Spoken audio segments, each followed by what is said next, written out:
कुछ इस प्रकार से है, कह रहा है कि 0 और 50 के बीच के विषम संख्याओं की संख्या है।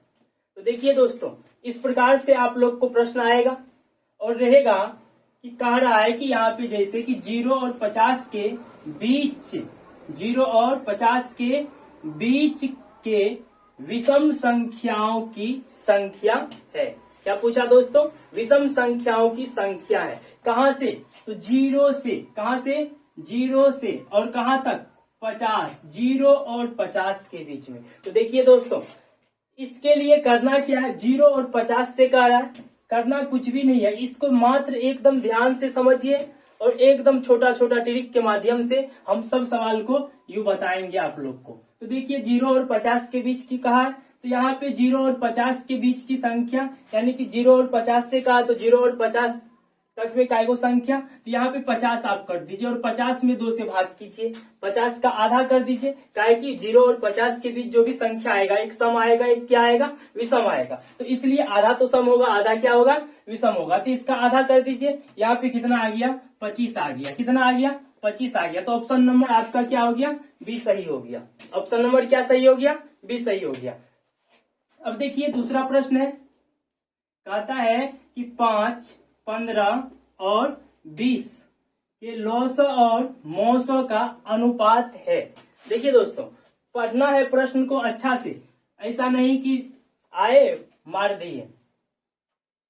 तो देखिए 5, 15 और 20 का कहा क्या? लौसो और मौसो। जब भी इस प्रकार का प्रश्न आएगा तो इसके लिए क्या कीजिएगा?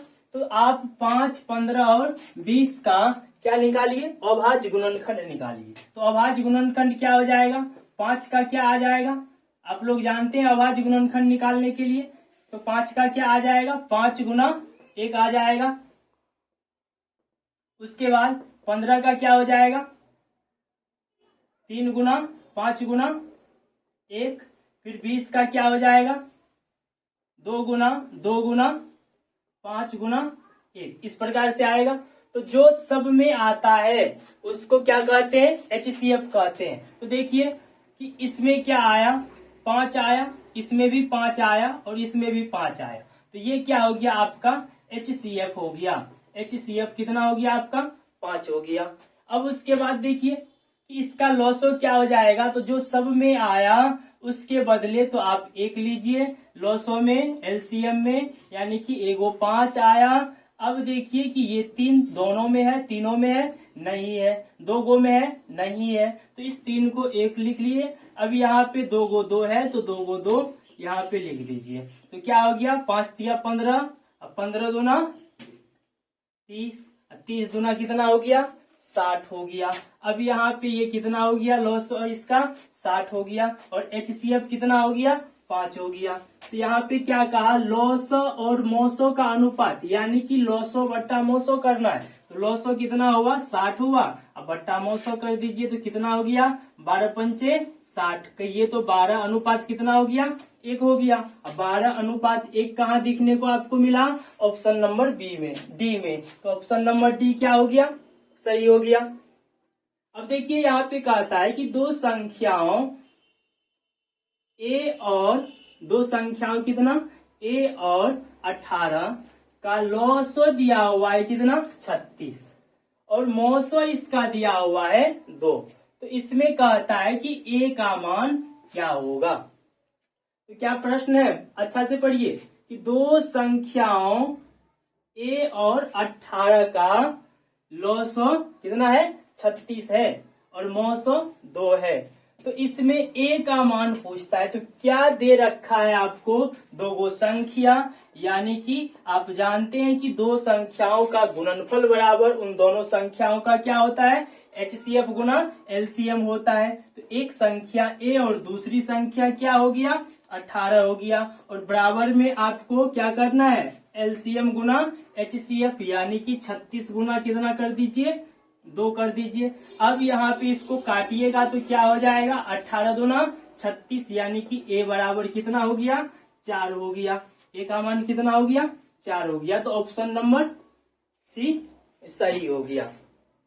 अब उसके बाद देखिए यहाँ पे कहता है कि निम्न में कौन अपरिमेय संख्या नहीं है। क्या नहीं है? अपरिमेय संख्या नहीं है। तो यहाँ पे कभी कभी बच्चा गलती कर देता है कि एसपी आधा पढ़ा कि अपरिमेय संख्या, अब मार देगा कि अपरिमेय कह रहा है, लेकिन आगे पूरा प्रश्न पढ़ना है कि क्या कह रहा है कि अपरिमेय संख्या नहीं है। तो अपरिमेय नहीं है तो अपरिमेय का उल्टा क्या होता है? परिमेय होता है। तो परिमेय पूछ रहा है हमसे। तो देखिए 10 का वर्गमूल निकलता है? नहीं निकलता है, तो ये नहीं होगा क्योंकि इस पे रूट लगल है, तो ये नहीं होगा। 24 का वर्गमूल निकलता है? नहीं निकलता है क्योंकि रूट लगल है, वर्गमूल निकालना है, तो ये भी नहीं होगा। 35 का वर्गमूल निकलता है? नहीं निकलता है, तो ये भी नहीं होगा। लेकिन 121 का आप कहिएगा तो वर्गमूल निकलता है, क्योंकि 11 का स्क्वायर कितना होता है? 121 होता है। 11 को यदि आप 11 गुना 11 कीजिएगा तो आपको कितना होगा? 121 होगा। तो यानी कि इसका आप जो है वर्गमूल निकाल करके 11 लिख सकते हैं। तो ये हो गया आपका परिमेय संख्या। ये क्या हो गया आपका? परिमेय संख्या, यानी कि अपरिमेय नहीं हुआ। अब उसके बाद देखिए कहता है कि यदि P तथा Q दो अभाज्य संख्या है, दो को कौन संख्या है? P और Q अभाज्य संख्या है, तो यहाँ पे कहता है कि उनका मौस है। तो याद रखिए एक बात हम बताते हैं कि कभी भी दो गो अभाज्य संख्या की बात करेगा, कभी भी दो गो हो या तीन गो हो, यानी कि प्रत्येक संख्या जब अभाज्य संख्या होगा तो उस स्थिति में उसका HCF क्या होता है? 1 होता है। कितना होता है? 1 होता है। जब भी अभाज्य संख्या हो, प्रत्येक संख्या अभाज्य संख्या हो, उसका HCF कहे, चाहे वह दो गो संख्या हो या तीन गो हो, तो उसका HCF क्या हो जाएगा? 1 हो जाएगा। अब देखिए उसके बाद कहता है कि सबसे छोटी अभाज्य संख्या, सबसे छोटी किसकी बात कर रहा है? अभाज्य संख्या। सबसे छोटी कौन संख्या? भाज्य संख्या का गुणनफल है। क्या पूछा? कि सबसे छोटी अभाज्य संख्या और सबसे छोटी भाज्य संख्या का गुणनफल है। तो देखिए दोस्तों कि भाज्य संख्या और अभाज्य संख्या कहते किसको है? तो भाज्य संख्या किसको कहते हैं? कि वह संख्या जिसमें एक और स्वयं के अलावा, एक और खुद के अलावा किसी अन्य संख्या से भाग न लगे, यानी कि पूरा पूरा न कटे, उसको क्या कहते हैं हम लोग? अभाज्य संख्या कहते हैं। उसको क्या कहते हैं? अभाज्य संख्या कहते हैं। और जिस संख्या में एक और स्वयं के अलावा अन्य किसी भी संख्या से पूरा पूरा भाग लग जाता है, उसको क्या कहते हैं? भाज्य संख्या कहते हैं। क्या कहते हैं? भाज्य संख्या कहते हैं। तो देखिए दोस्तों कि सबसे छोटी क्या हो जाएगा? क्या 1 होगा? नहीं, 1 नहीं होगा। क्यों नहीं होगा? क्योंकि 1 तो खुद है ही है, और 1 को मैं किससे भाग करेगा? तो 2 सबसे छोटी अभाज्य संख्या क्या हो जाएगी? 2 हो जाएगा सबसे छोटी अभाज्य संख्या, और सबसे छोटी भाज्य संख्या क्या हो जाएगा? 4 हो जाएगा। तो 2 और 4 को आप गुना कीजिए तो कितना आ गया? 8 आ गया। तो ऑप्शन नंबर सी ये क्या हो गया? राइट आंसर हो गया। अब देखिए उनके बाद अगला प्रश्न क्या है? कहता है निम्न में कौन सी अभाज्य संख्या है? क्या पूछा? निम्न में कौन सी अभाज्य संख्या है? अभी हम यहाँ पे बताएं आपको कि अभाज्य संख्या कौन होता है? जिसमें एक और स्वयं के अलावा, खुद के अलावा, यानी कि अपने आप के अलावा और किसी भी संख्या से भाग नहीं लगता है। तो देखिए ये 29 जो है, 29 में आप 1 से भाग कीजिए तो कटेगा, और 29 से भाग कीजिए जो तो कटेगा। लेकिन 1 और 29 के सिवाय ये किसी और से कटता है? नहीं कटता है। तो ये एक अभाज्य संख्या हो गया। Option number A. 25 में देखिए 5 से कटता है, 25 से भी कटता है, 1 से भी कटता है। 16 को देखिए 2 से कटता है, 4 से कटता है, 8 से कटता है। 15 को देखिए 3 से कटता है, 5 से कटता है और 15 से कटता है। तो ये हो गया इसका आंसर 29, यानी कि ऑप्शन नंबर ए। अगला प्रश्न है, कहता है कि 3.27 पे रेकरिंग है। 3.27 पे क्या है? रेकरिंग है। कहता है यह है यह क्या है 3.27 पे रेकरिंग। तो ये है क्या, तो देखिए दोस्तों कि जब भी आपको ऐसा प्रश्न आए कि 2.37 हो या 2 हो, अगर इस पे रेकरिंग दे दिया तो समझिए या इतना कह दिया, या फिर इसको इस प्रकार से आपको पूछ दिया कि 3 पॉइंट ऐसे करके, ठीक है, या फिर जो है ऐसे दे दिया 2.37 डॉट डॉट डॉट ऐसे दे दिया, या 2.3737 ऐसे दे दिया, तो ये सब एक ही हुआ। और ये सब जो है क्या होता है, परिमेय होता है। क्या होता है, परिमेय होता है। और इसमें 1, 2 जैसे 2.3 जानते हैं अपने लोग, 4.5 ये भी परिमेय होता है। ये भी क्या होता है, परिमेय होता है। तो ये वाला हो और या ये वाला हो, तो ये दोनों क्या होता है, परिमेय होता है। तो इसके लिए ऑप्शन क्या हो जाएगा सही, परिमेय, यानी कि ऑप्शन नंबर बी सही हो जाएगा। अब देखिए तो अपरिमेय कौन होता है, परिमेय ये होता है। तो अपरिमेय में क्या होता है कि जैसे यहाँ पे रेकरिंग के बाद आपको ना, यहाँ पे दशमलव के बाद जो ये अंक 3737 आ रहा है, तो ऐसा नहीं आएगा, यानी कि रेकरिंग उस पे लगता ही नहीं है।